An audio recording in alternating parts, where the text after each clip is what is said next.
कहते हैं मेहनत इतनी खामोशी से करो कि सफलता शोर मचा दे।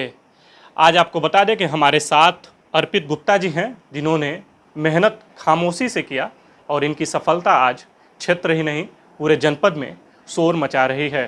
कल यूपीएससी का रिजल्ट आया है और गोरखपुर जनपद के सहजनवा निवासी अर्पित गुप्ता ने ऑल इंडिया 54वां रैंक हासिल कर परिवार के साथ ही क्षेत्र और जनपद का नाम रोशन किया है। क्या है सफलता का टिप्स, आइए इनसे चर्चा करते हैं। तो अर्पित जी, सबसे पहले आपको बहुत बहुत बधाई। नाम अर्पित गुप्ता के साथ ही अब आईएएस अर्पित गुप्ता हो गया है आपका।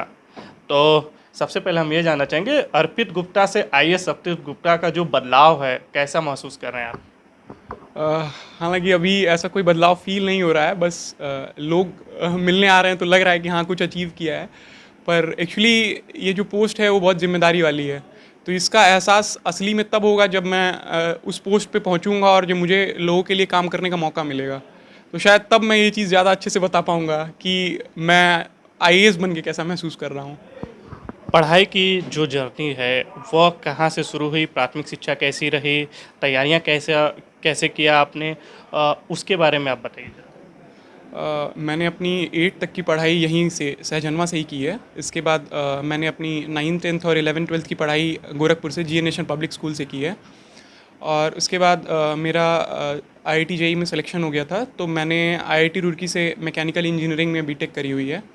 और उसके बाद मैंने 3 मंथ्स के लिए जॉब करी है as a financial market analyst Gurgaon में।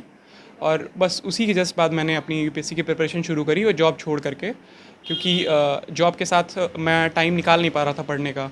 और मुझे ऐसा लग रहा था कि कहीं ना कहीं मुझे ज़रूरत है पूरी तरह से इस एग्ज़ाम पे फोकस करने की। तो मैं उन 3 महीनों के दौरान इस एग्ज़ाम को समझने की कोशिश कर रहा था। और जब मुझे लगा कि मुझे इस एग्ज़ाम से रिलेटेड चीज़ें समझ में आ रही हैं थोड़ी थोड़ी, तो मैंने फिर अपने प्रिपरेशन शुरू करने का सोचा। और उसके बाद सितंबर 2019 में मैंने प्रिपरेशन शुरू करी।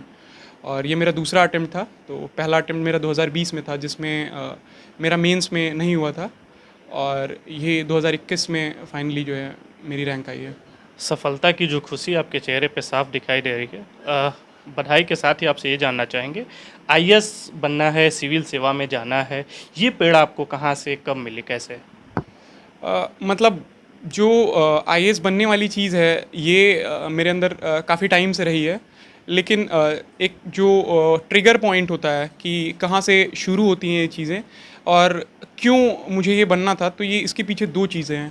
पहला, जो हमारे यहाँ का इनइक्वालिटी है, जो सिस्टम है, कास्ट सिस्टम है या फिर रिलीजन है, जो भी है, जो इनइक्वालिटीज़ हैं कि कहीं पे मतलब गरीब को या फिर किसी पर्टिकुलर कास्ट के लोगों को नीचे दबाया जा रहा है, या फिर कभी किसी रिलीजन के लोगों के लिए अलग अलग भावनाएं हैं।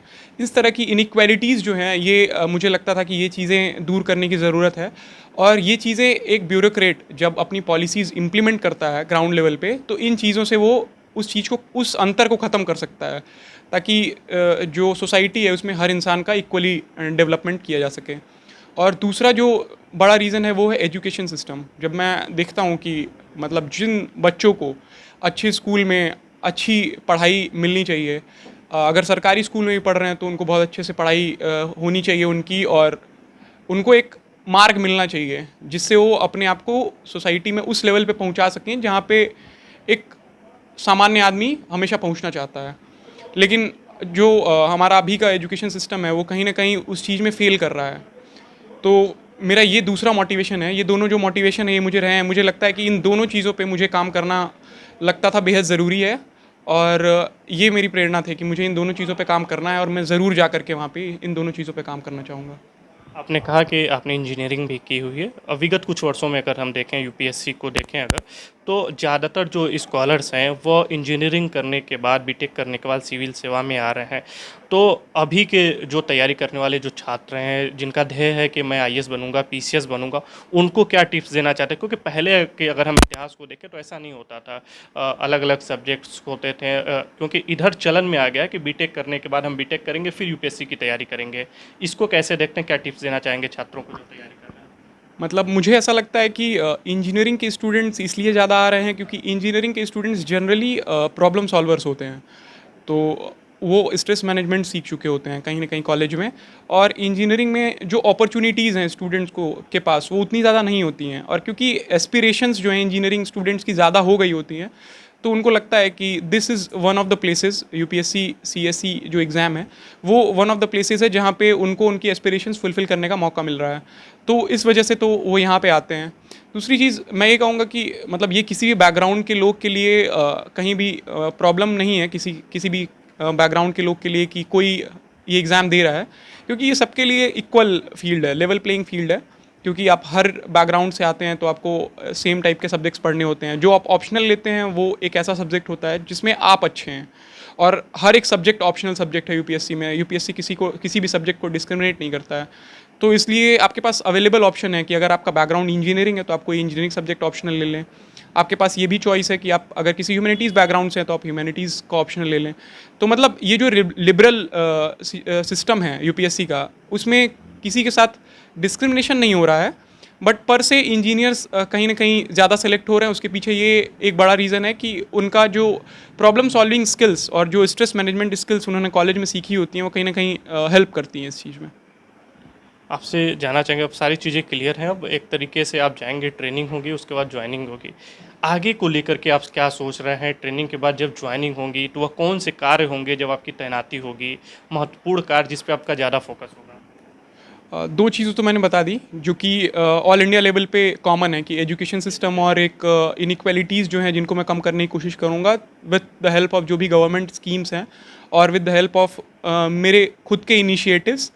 और इसके अलावा मैं सबसे पहले जहाँ भी जाऊँगा उस जगह की जो डेमोग्राफी है, जो लोग हैं, उनको समझने की कोशिश करूँगा, क्योंकि अल्टीमेटली हमको लोगों के हिसाब से काम करना है। हम जो उनको प्रोवाइड कर रहे हैं, जो हम उनको जो चीज़ें दे रहे हैं, उनको उसकी ज़रूरत है या नहीं है, ये सबसे पहले समझना बेहद ज़रूरी है।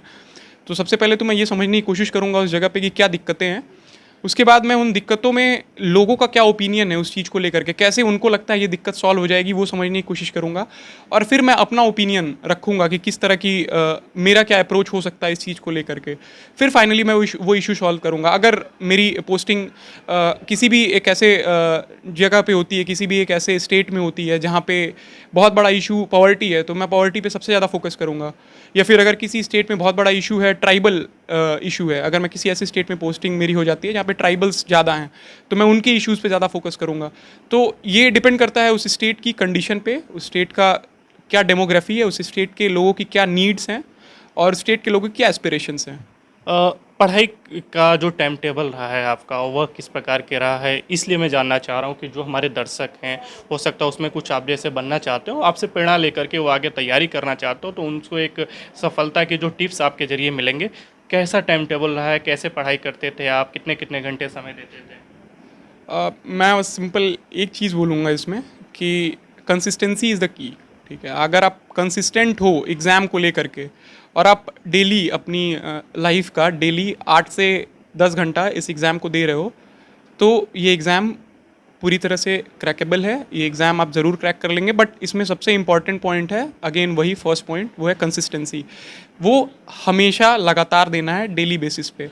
आप एक दिन 15 घंटे पढ़ के और दूसरे दिन नहीं पढ़ने वाला जो सिस्टम है, उस तरह से आप ये एग्ज़ाम कभी भी क्रैक नहीं कर सकते हैं, ये इम्पॉसिबल है। तो कंसिस्टेंसी बेहद ज़रूरी है। एक आखिरी सवाल मैं करना चाहूँगा। कल मैं आपके कुछ इंटरव्यूज़ देख रहा था, आपके रिसर्च कर रहा था आपके ऊपर, तो कुछ इंटरव्यूज़ के ऊपर एक लोगों का कमेंट है। ये प्रिंस प्रशांत राय हैं। ये कहते हैं कि यूपीएससी की परीक्षा तो आपने पास कर ली, देश के काफ़ी कठिनतम परीक्षाओं में से एक है, लेकिन सिस्टम जो है, सिस्टम के आगे जो हमारा अधिकारी वर्ग है वह लाचार हो जाता है। इनका कहने का मतलब है कि वास्तविकता ये है कि चयन के बाद ये लोग भी खीसी पीटी सिस्टम का अंग हो जाते हैं। सिस्टम में जो आम जन के प्रति बेहद क्रूर, बेहद सामंती, चयन के बाद ये लोग आम जन के पैर को जूती से ज़्यादा नहीं समझते। और इसके साथ ही इन्होंने राजनीतिक सिस्टम की भी बात की है, क्योंकि पॉलिटिकल दबाव भी होता है अधिकारियों के ऊपर। तो आप क्या मानते हैं, कैसे इस सिस्टम को लेकर के एक युवा क्या सोचता है, आप क्या सोचते हैं? मेरे हिसाब से पहली बात तो ये बेहद गलत धारणा है कि सिस्टम बहुत ज़्यादा ख़राब है। अगर सिस्टम इतना ख़राब होता तो हमारा देश 70 सालों 75 सालों में जो अचीव किया वो कभी कर नहीं पाता। इंडिया एक ऐसी डेमोक्रेसी है जहाँ पे चीज़ें बहुत कॉम्प्लेक्स हैं, तो यहाँ पे चीज़ें टाइम टेकिंग हैं, यहाँ पे कहीं ना कहीं प्रोसेसेस ज़्यादा रखते हैं, क्योंकि यहाँ पे हमें हर वर्ग के लोगों की एस्पिरेशंस को समझना पड़ता है। और इंडिया एक होमोजीनियस कंट्री नहीं है जैसे यूरोपियन कंट्रीज़ हैं, जहाँ पे आप किसी भी चीज़ को, किसी भी इशू को एक तरह से सॉल्व कर सकते हैं। यहाँ पे इतने डिविजन्स हैं सोसाइटी में, जिनको आप जब तक हर इंसान की नीड को कैटर नहीं करेंगे तब तक आप उस इशू को सॉल्व नहीं कर सकते हैं।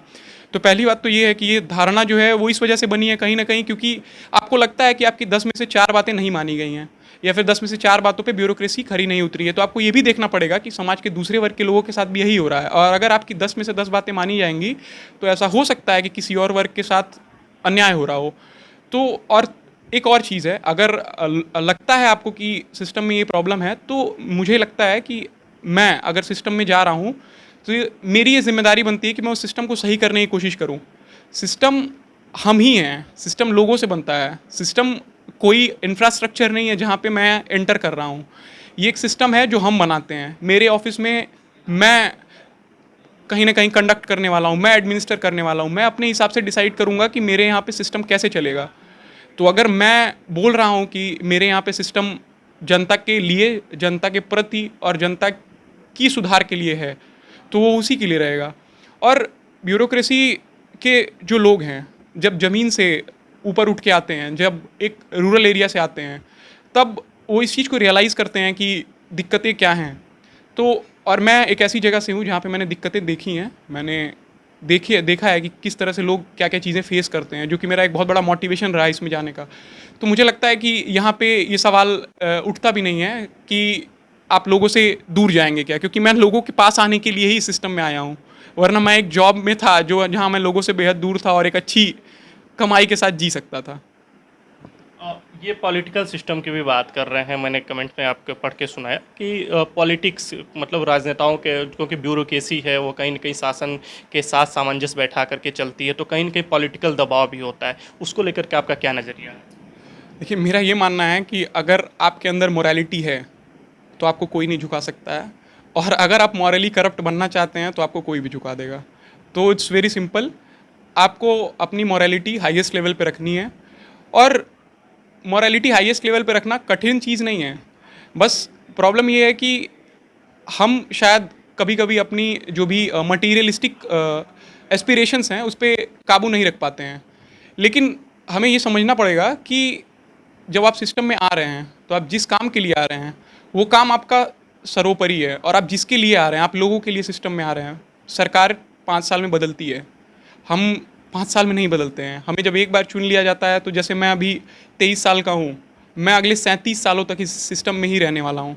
तो मुझे ये डिसाइड करना पड़ेगा कि मैं अगले 37 सालों तक लोगों को क्या देने वाला हूँ। तो पॉलिटिकल सिस्टम के साथ रह के चलना है, क्योंकि वो जनता के रिप्रेजेंटेटिव हैं, उन्हें जनता ने चुन कर भेजा है। लेकिन हमें ये भी देखना पड़ेगा कि हमें इसलिए चूज़ किया गया है ताकि हम सही बता सकें, सही सिखा सकें और सही चीज़ें ग्राउंड लेवल पे लेके आ सकें। तो यही इसी वजह से मैंने ये सवाल भी किया कि जो लोगों की जो धारणाएं हैं उनका जो नज़रिया है वो बदले, इसीलिए मेरा ये सवाल था। बहुत बहुत धन्यवाद, आपने हमें समय दिया। तो ये थे हमारे साथ अर्पित गुप्ता, महज 23 साल के हैं, और इन्होंने यूपीएससी के जो एग्ज़ाम क्वालिफाई किए हैं, जो कल रिजल्ट आया है उसमें ऑल इंडिया जो रैंक है वो इनका 54 है। इन्होंने अपनी बातें बहुत ही शानदार तरीके से रखी, और सफलता के क्या टिप्स हैं, कैसी इन्होंने तैयारियां की हैं, उसको भी इन्होंने बताया। तो देखते रहिए आप सक्षम न्यूज़ इंडिया। आप देख रहे हैं सक्षम न्यूज इंडिया, सबसे पहले सबसे तेज।